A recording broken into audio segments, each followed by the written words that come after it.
जिनके घर में भागवत जी की पूजा होती है उसे हजारों सैकड़ों अश्वमेध और वाजपेयी यज्ञ करने का फल प्राप्त होता है। तुलसी वन आश्रम ने बहुत घरों में भागवत जी भेजी है। उसे पीले वस्त्र में लपेट करके और जहाँ आपके भगवान का मंदिर है भले उसे अलमारी में रख दीजिए। जो आपके यहाँ 18 पुराण उपपुराण भेजे हैं इसको आप अपने पूजा के स्थान पर, जरूरी नहीं आप मंदिर में ही हो, एक अलमारी सजाइए, वहीं पूजा घर के अगल बगल में कहीं, और इन सब ग्रंथों को वहाँ रख दीजिए। क्योंकि घर में ग्रंथों का होना बहुत ज़्यादा शुभ है, बहुत ज़्यादा विशेष है। क्या विशेष है? तदग्रहम तीर्थ रूपम ही वस्ताम पाप नाशनम, वो घर तीर्थ हो जाता है। उस घर में किसी भी प्रकार का पाप नहीं रहता। ना गंगा न गया काशी,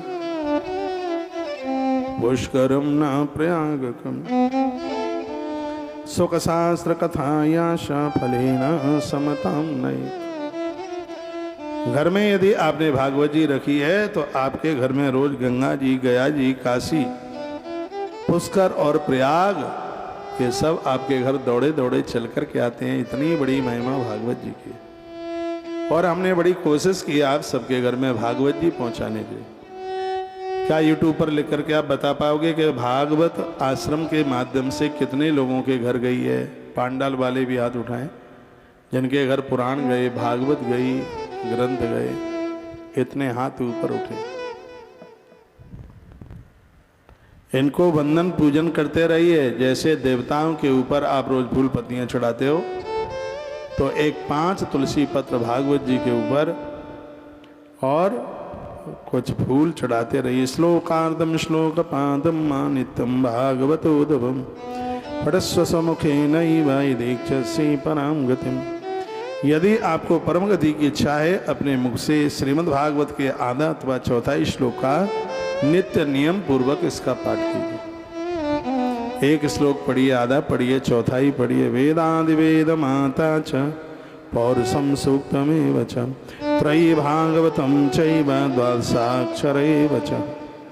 क्या कहा? ओमकार, गायत्री, पुरुषुक्त, तीनों वेद, श्रीमद् भागवत, ओम नमो भगवते वासुदेवाय, यह द्वादशाक्षर मंत्र, 12 मूर्तियों वाले सूर्य भगवान, प्रयाग, संवत्सर रूप काल, ब्राह्मण, अग्निहोत्र, गौ, द्वादशी तिथि, तुलसी, वसंत ऋतु और भगवान पुरुषोत्तम, इन सब में बुद्धिमान लोग वस्तुतः कोई अंतर नहीं मानते।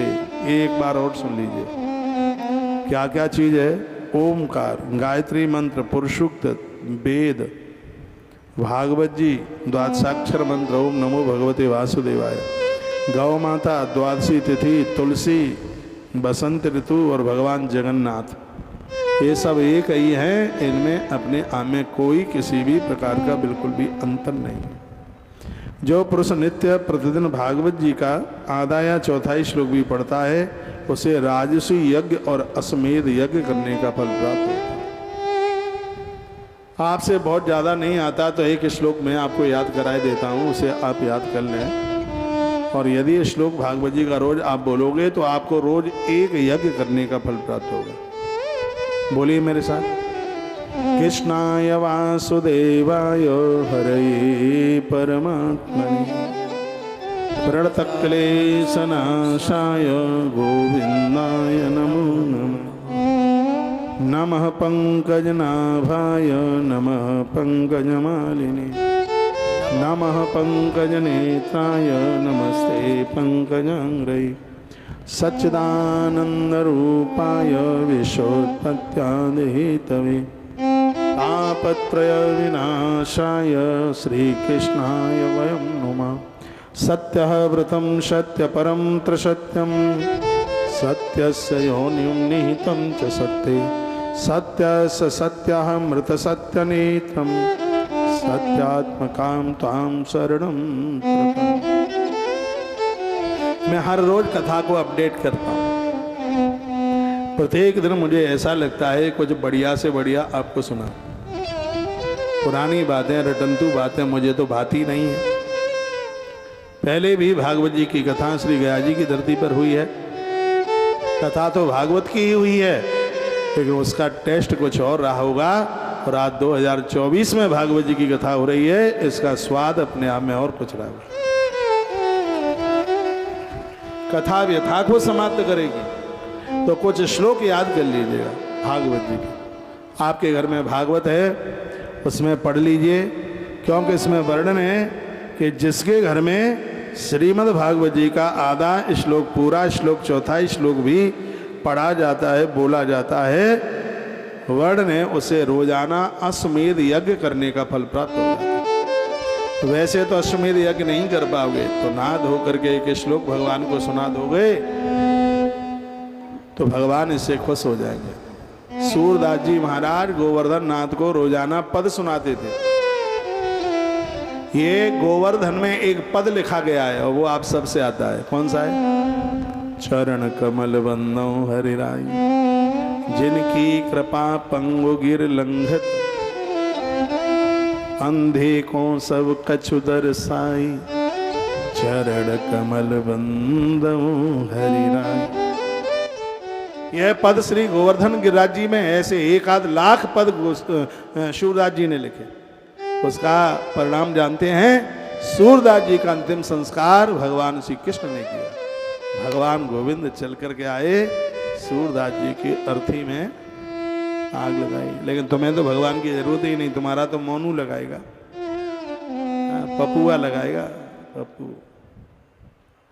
इन बच्चों को छुट्टी भी नहीं मिलेगी, नहीं पहुंचे। ऐसा जीवन जी लो हमारा सब कुछ भगवान ही कर दे। इस दुनिया का क्या भरोसा है।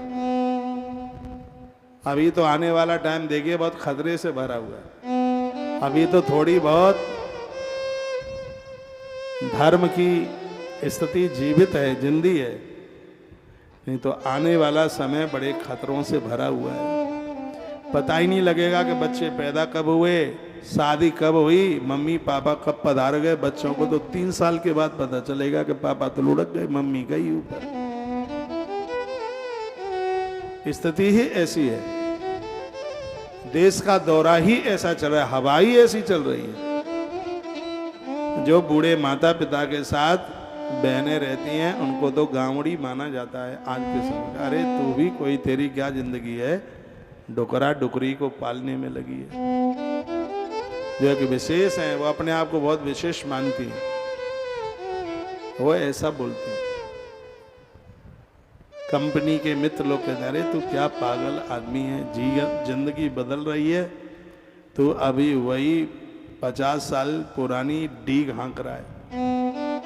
लेकिन मैं तो कहूँगा वो लोग बड़े बड़भागी हैं जिनको माता पिता के संग रहने का सौभाग्य प्राप्त हो रहा है, क्योंकि इनसे तो बड़ा कोई भगवान ही नहीं।